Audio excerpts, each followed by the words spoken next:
ননদকে দেখতে এসে অজান্তেই প্রফেসর শেখ সিয়াদাত শাহরিয়ার চোখ আটকে যায় বিধবা ভাবির দিকে। সিয়াদাত নিজেকে সামলাতে চায়, কিন্তু তার চোখ দুটো অজান্তেই বারবার ঘুরে যায় বিধবা সুপ্রভার দিকে। ভার্সিটির সবথেকে সুদর্শন প্রফেসর শেখ সিয়াদাত শাহরিয়ার। তার সুন্দর ও মার্জিত চেহারা, গেটআপ, গম্ভীর কণ্ঠস্বর, অ্যাটিটিউডের জন্য অল্প কিছু দিনেই মধ্যেই তরুণীদের হার্টথ্রোব হয়ে ওঠে সে। কিন্তু এসব নিয়ে বিন্দুমাত্র মাথাব্যথা নেই সিয়াদাত শাহরিয়ার। ক্লাস চলাকালীন হোক বা অন্য সময়ে সিয়াদাত কখনোই মেয়েদের দিকে চোখ তুলে তাকিয়ে দেখেনি। এমনকি বিয়ের জন্য মেয়ে দেখতে যাওয়াতেও তার ছিল নিরেট অনীহা। কিন্তু মায়ের কাছে হার মানে সব দৃঢ়তা। মোহনা শেখের আবেগী ব্ল্যাকমেইলে শেষমেশ তাকে আসতেই হয় চৌধুরী বাড়িতে।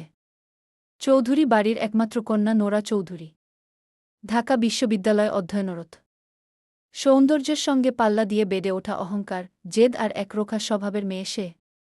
বাইরে ঝলমলে রূপ, ভেতরে ধারালো কুৎসিত অহম, এই তার পরিচয়। অন্যদের মতো সিয়াদাত শাহরিয়ার তারও ক্রাশ। নোরা যখন জানতে পারে সিয়াদাত তাকে দেখতে আসছে, তখন আনন্দে শরীর কেঁপে উঠে তার। সে 1 মিনিটও বিলম্ব না করে পার্লারে চলে যায়। প্রায় 3 ঘণ্টা ধরে আয়নার সামনে নিজেকে ভেঙে নতুন এক রূপে সাজিয়ে তোলে। আয়নায় নিজের রূপ দেখে নিজেই মোহিত হচ্ছে বারংবার। কিন্তু যার জন্য এত আয়োজন, সেই মানুষটা একটাবারও নোরার দিকে চোখ তুলে তাকায়নি। তার দৃষ্টি নিবদ্ধ হয়েছে সাদামাটা সুতি থ্রিপিস পরিহিত সুপ্রভার দিকে।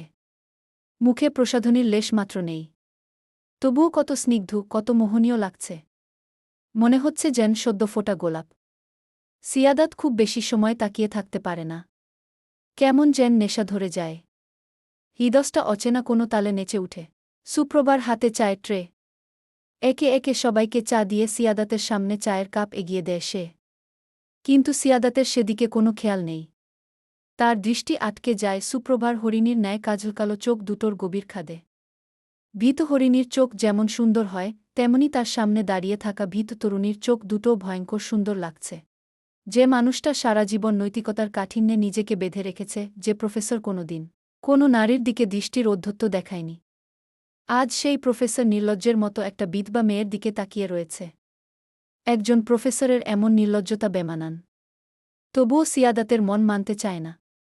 তার ভেতরের মানুষটা বেহায়ার মতো সব নিয়ম ভেঙে চুপচাপ তাকিয়েই থাকে। সুপ্রভা দারুণ অস্বস্তির মধ্যে পড়ে যায়। এদিক ওদিক তাকিয়ে মৌনতা ভেঙে সুরেলা কণ্ঠে বলে, আপনার চাউ। শব্দটা সিয়াদাতের বুকের গভীরে আছড়ে পড়ে। হঠাৎই সে সম্বিত ফিরে পায়। চোখ সরিয়ে নেয় অপরাধীর মতো। চায়ের কাপটা নিতে গিয়ে তার আঙুল ছুঁয়ে যায় সুপ্রভার আঙুলে। এক মুহূর্তের সেই স্পর্শেই সিয়াদাতের শরীরটা কেঁপে ওঠে। এত বছরের সংযম, নৈতিকতার পাঠ সব যেন এক মুহূর্তে অর্থহীন হয়ে যায়। সে পুনরায় সুপ্রভার দিকে তাকিয়ে বলে, থ্যাংক ইউ গে। প্রত্যুত্তরে সুপ্রভা কিছু বলে না।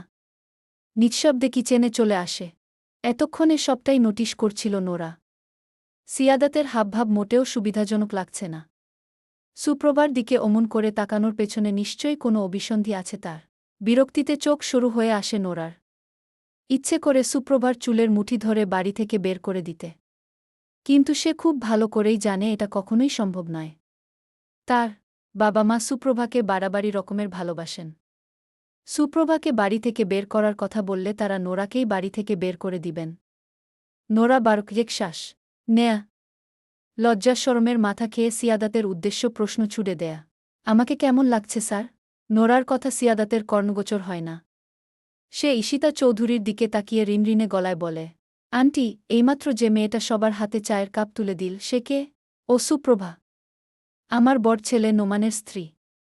চৌধুরী বাড়ির বড় বউ। ঈশিতা চৌধুরীর কথা শুনে সিয়াদাতের মুখের রং ফিকে হয়ে আসে। পৃথিবীতে এত মেয়ে থাকতে অন্য কারো স্ত্রীর দিকেই কেন চোখ গেল?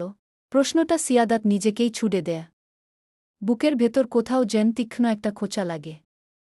লজ্জা, ঘৃণা, অনুতাপে সে নিঃশ্বাসটা চেপে ধরে। নিজের দৃষ্টিকে নিজের কাছেই অপরাধী মনে হয়। সিয়াদাত তৎক্ষণাৎ চৌধুরী বাড়ি থেকে বেরিয়ে আসার মনস্থির করে।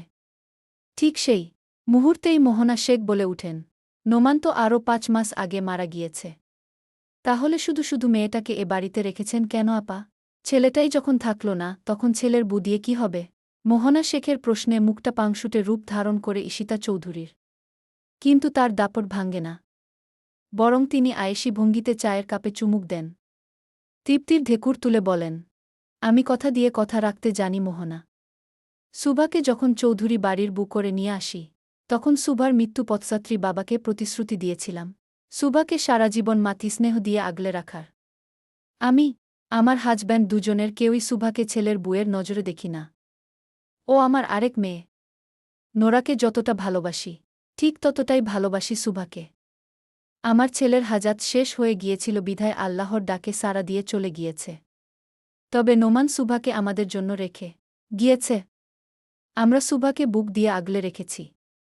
সুভাকে নিয়ে আমাদের যখন কোনো সমস্যা নেই, তখন আশেপাশের মানুষেরও সমস্যা থাকার কথা নয় মোহনা গে। ঈশিতা চৌধুরীর কথা শেষ হতেই ঘরটায় এক মুহূর্তের জন্য থমথমে নীরবতা নেমে আসে। মোহনা শেখের মুখের হাসিটা জমে যায়।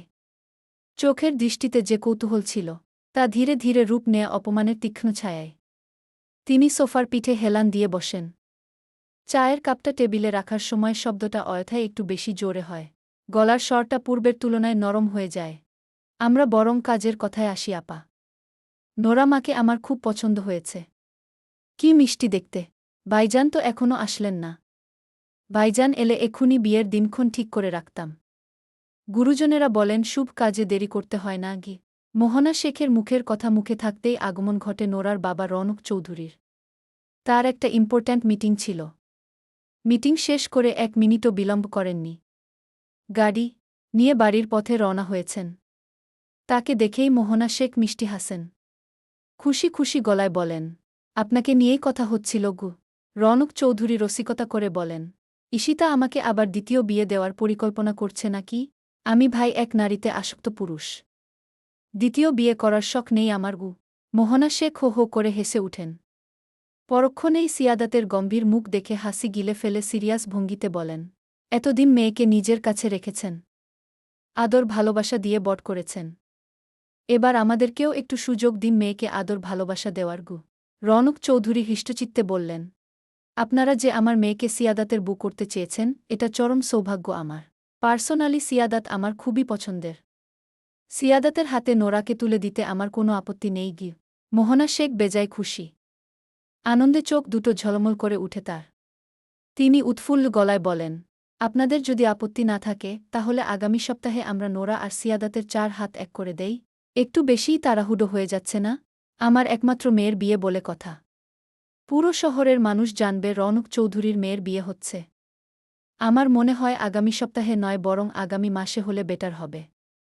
ততদিনে নোরা, সিয়াদাত একে অপরকে চিনতে জানতে পারবে। তাহলে বিয়েটাও। সম্পূর্ণ কথাটা শেষ করতে পারে না রৌনক চৌধুরী। তার আগেই সিয়াদাতের গম্ভীর কণ্ঠস্বর শোনা যায়, আমি নোরাকে নয় সুপ্রভাকে বিয়ে করতে চাই। নতুন প্রেমের গান, সূচনা পর্ব, নুজাইফা নুন, চলবে ইনশাল্লাহ।